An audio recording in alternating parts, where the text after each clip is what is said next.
Corbett समाचार में आपका स्वागत है। आइए देखिए आज की ताजा खबर। उत्तराखंड में चुनाव की तारीख आते ही सभी दल अपने अपने प्रत्याशियों को मैदान में उतार रहे हैं। उनकी जीत के लिए पूरा जोर लगा रहे हैं। लेकिन वहीं रामनगर में कांग्रेस की सीट को लेकर बहुत जद्दोजहद हुई है। दूसरी लिस्ट में आला कमान ने हरीश रावत को टिकट फाइनल किया तो वहीं रंजीत रावत के समर्थकों को यह नागवार गुजरा है और उन्होंने अपने किसी प्रत्याशी को निर्दलीय चुनाव में लड़ने का मन बना लिया है। और आला कमान से रामनगर विधानसभा में टिकट को लेकर फिर से मंथन करने की आवाज़ उठने लगी है। वही जनता का कहना है कि रणजीत सिंह रावत ने 5 साल रामनगर की जनता की विपरीत परिस्थितियों में लगातार मदद करते रहे हैं और कांग्रेस की स्थिति को रणजीत सिंह रावत ने रामनगर में मजबूत किया है और रणजीत सिंह रावत को चेहरे पर कांग्रेस आसानी से रामनगर से जीत सकती है। तो फिर हरीश रावत को रामनगर में प्रत्याशी बनाकर क्यों भेज दिया? रामनगर की जीती हुई सीट अब हारने की कगार पे पहुंच गई है। आम जनता कांग्रेस हाईकमान से अपने फैसले पर पुनः विचार करने का आग्रह कर रही है और अगर हाईकमान अपना फैसला नहीं बदलता है तो जनता का कहना है कि हम रणजीत रावत को निर्दलीय चुनाव लड़ाने को भी तैयार है। रामनगर का चुनाव दिलचस्प मोड़ पर आ गया है। रामनगर में बाजी कौन मारेगा ये तो आने वाला वक्त ही बताएगा। मालदा से न्यू कॉर्बेट समाचार से सलीम अहमद साहिल की यह विशेष रिपोर्ट।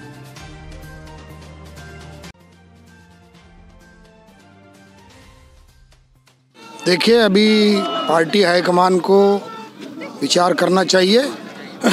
हम पार्टी फोरम में अपनी बात रखने के लिए स्वतंत्र हैं और पार्टी फोरम में हमने अपनी बात रखी है कि रंजीत रावत 7 साल से जब से वो चुनाव हारे हैं वो लगातार रामनगर क्षेत्र में विधानसभा क्षेत्र में एक एक गांव गली गली और हर दुख सुख में खड़े हैं और पूरी तैयारी से जनमानस ने उनको विधायक बनाने का मन बनाया है।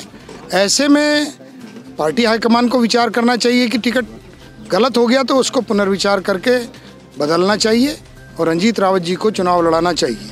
जैसा कि आपने कहा कि अगर रंजीत रावत जी को टिकट नहीं मिलता तो आप निर्दलीय चुनाव लड़ेंगे और अब पार्टी ने भी लगभग स्पष्ट कर दी है कि हरीश रावत जी चुनाव लड़ेंगे। उस स्थिति में आपका निर्णय क्या होगा? नहीं, अभी पार्टी हाईकमान ने लिस्ट जारी की है, अभी फाइनल नॉमिनेशन नहीं हुआ है।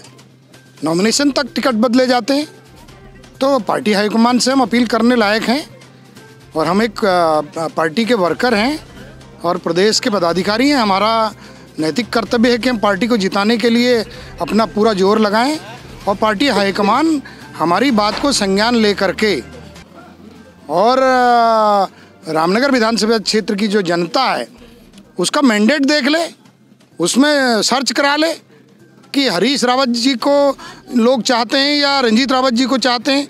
अगर हरीश रावत जी को ज़्यादा कार्यकर्ता ज़्यादा जनता चाहती है तो सही है निर्णय, और अगर रंजीत रावत जी को जनता ज़्यादा चाहती है, कार्यकर्ता ज़्यादा चाहता है तो निर्णय बदलना चाहिए। हम निर्णय बदलने की अपेक्षा करते हैं अपने हाईकमान से। अगर पार्टी निर्णय नहीं बदलती है, हरीश रावत जी को अपने दावेदार बनाकर रखती है तो उस स्थिति में आपका जो डिसीजन होगा वो क्या होगा? क्या निर्दलीय चुनाव लड़ेंगे आप? देखिए आगे होता है क्या, आगे देखा जाएगा। निर्णय दिन पहले कह दिया अभी हम अपनी बात पे कायम हैं और हम ये इस बात को कहना चाह रहे हैं कि अभी समय है। 28 तारीख से पहले हाईकमान के पास समय है और मैंने ही नॉमिनेशन का पेपर नहीं लिया है। भाई अकरम जी ने भी, जो नगर पालिका के चेयरमैन है, उन्होंने भी पेपर लिया है। हमारी इसको इस तरीके से देखना चाहिए कि रामनगर विधानसभा को जिताने की जो हमारी मुहिम है उसको चोट न पहुंचाई जाए, बल्कि ऐसा ना हो कि टिकट देना ही पर्याप्त हो गया और चुनाव हार गए तो फिर क्या रहा। इसलिए चुनाव जीतने वाले व्यक्ति को टिकट देने में हाईकमान को विचार करना चाहिए, ऐसा मेरा मानना है। अरे भी पीछे कौम है, हम उनका आदर करते हैं, वो हमारी बात मानते हैं। हमारे लोगों का सबका ये है कि कुछ नहीं होगा तो हम बिल्कुल रंजीत सिंह रावत को वोट देंगे, रंजीत सिंह रावत को सपोर्ट करेंगे। कोई ये ना समझे कि हमने बस कांग्रेस का पंजा है तो उसी में मोहर लगेगी। मोहर वहाँ लगेगी जो हमारा साथ देता हो रात दिन। और मैं हरीश रावत जी से भी कहूँगा कि उन्हें भी इसमें डिसीजन लेना चाहिए कि जिसने इतनी मेहनत करी है उसको हटा के और आप आना चाह रहे हैं, तो मैं समझता हूँ कि वर्कर मिलेंगे नहीं। यहाँ का तुम देखो जम्बे गफ़ीर कितना है, कितने लोग रात दिन यहाँ पर आ रहे हैं। तो हम आपको बता दें कि आज जो भी बीजेपी से भी टूट के अगर आए हैं तो कांग्रेस में नहीं आए, वो रंजीत सिंह रावत के चेहरे पे आए हैं। हमारे लोग रंजीत सिंह रावत के चेहरे पे हैं। इंशाल्लाह वोट रंजीत सिंह रावत को पड़ेगा। अब डिसीजन हमारे नेता का है, वो क्या लेते हैं।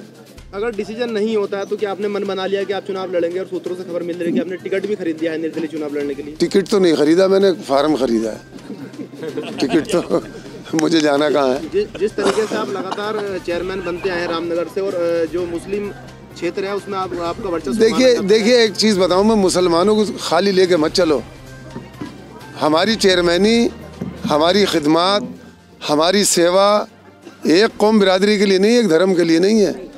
यहाँ तो हर मज़हब मिल्लत का, धर्म का, हर छोटा बड़ा आदमी हमारे साथ चलता है। उसकी वजह है कि हमने बराबर से काम करे। अगर हमने कब्रिस्तान की दीवारें बनाई तो हमने शमशान घाट भी इतना खूबसूरत बनाया, लाखों रुपए लगा दिए। हमारे पहाड़ में क्रिया घाट होता है, वो हमने टेढ़ा रोड पे बनाया। हमने पानी का काम, 80 फुट पे पानी जा रहा है। सड़कें देखिए आप कितनी है, हमारी 2 गाड़ियाँ गौगिरास लेके आती हैं। तो हमारे सामने तो मुसलमान कुछ नहीं, हिंदू कुछ नहीं, हमारे साथ सब लोग हैं। और सारे लोग, ये बता दूं मैं तुम्हें, इस चैनल पे कह रहा हूँ कि रंजीत सिंह रावत के साथ है। अगर पार्टी हाईकमान अपना डिसीजन नहीं बदलते हैं तो कैसे कांग्रेस को नुकसान होगा? किसे? कांग्रेस को होगा, हमारे नेता को नुकसान नहीं है, फ़ायदा है। हाईकमान के फैसले को तो मैं चुनौती नहीं दे रहा, क्योंकि मैं अभी भी कांग्रेस का वर्किंग प्रेसिडेंट हूँ प्रदेश में। लेकिन जो हुआ है गलत है। मैं पार्टी हाईकमान से कहना चाहता हूँ कि इस तरह से, जिस तरह से ये टिकट बांटे गए हैं सेकंड राउंड के, और कमज़ोर कैंडिडेटों को जगह जगह दिया गया है, या हम कहें कि जो कैंडिडेट मौजूद स्थिति में थे उनको बदला गया है, वो गलत है। उससे पार्टी का भला हो रहा है, न वर्कर का भला हो रहा है। वर्कर के हौसले टूट रहे हैं, पार्टी की संभावनाएं क्षीण हो रही हैं। अच्छा खासा एक माहौल प्रदेश में बना हुआ था कि कांग्रेस की सरकार आ रही है, पर जिस तरह से निर्णय लिए जा रहे हैं कि कोई व्यक्ति अपनी खेत की जुताई, गुड़ाई, निराई, बीज, खाद पानी कर रहा है और फसल काटने किसी दूसरे को भेज देंगे, तो ये तो लोकतंत्र नहीं है। ऐसे फैसलों पे पुनर्विचार होना चाहिए ताकि पार्टी कार्यकर्ताओं का हौसला बना रहे और पार्टी की संभावनाएं बढ़ सकें। सर, लगातार यहाँ पे समर्थकों को भी तांता लगा हुआ है और वो चाहते हैं कि आप उनका नेतृत्व करें। तो इस स्थिति में अगर आपको टिकट नहीं स्थिति क्लियर नहीं होती है रामनगर सीट से, तो आप कहाँ से चुनाव लड़ेंगे? देखिए, बिना समर्थकों का कोई नेता क्या करेगा रह के? मैं क्या करूँगा अकेला रह गया तो? जो मेरे समर्थक, शुभचिंतक, कार्यकर्ता, हितैषी लोग बहुमत से निर्णय लेंगे, हम उस निर्णय के साथ जाएंगे। सर, कांग्रेस उत्तराखंड की जो कमेटी बनी हुई है उसमें जो महामंत्री हैं किशोर लाल जी, उन्होंने भी कह दिया है कि अगर आपको टिकट नहीं मिलता है तो जो है निर्दलीय चुनाव लड़ेंगे। और उनका मालदन में अच्छा वर्चस्व है, अपना ऐसी बहुलक क्षेत्र है मालदन, तो उससे क्या पार्टी को प्रभाव पड़ेगा? देखिए, मैं किशोरी लाल जी ने मेरे लिए इतनी चिंता व्यक्त की है तो मैं उनका आभारी प्रकट कर सकता हूँ। और मोहम्मद हाजी अकरम जो वर्तमान में रामनगर से चेयरमैन भी हैं और मुस्लिम बहुलक जो उनका प्रभाव है रामनगर में अच्छा माना जाता है, तो सर उन्होंने भी कह दिया कि आपको टिकट नहीं मिलेगा तो चुनाव निर्दलीय लड़ेंगे वो। मैं उनका भी आभारी हूँ, मैं हर उस कार्यकर्ता का आभारी हूँ जो मेरे को लेके चिंता कर रहा है। और मैं पहले भी कह चुका हूँ, बिना कार्यकर्ताओं के कोई नेता नहीं होता और बिना नेताओं के कोई पार्टी नहीं होती। तो इसलिए फैसले गलत भी होते हैं, सही भी होते हैं, लेकिन लोकतंत्र में फैसलों पर पुनर्विचार भी किया जाता है। पार्टी हाईकमान को पुनर्विचार करना चाहिए। तो लास्ट सवाल यही होगा कि आप चुनाव कहाँ से लड़ेंगे? मैंने अगर आपको कोई शंका है तो मैंने पार्टी में आवेदन दे रखा है, जो उसमें एक फीस थी वो भी लगा रखी है और उसमें रामनगर ही लिखा और कुछ नहीं लिखा।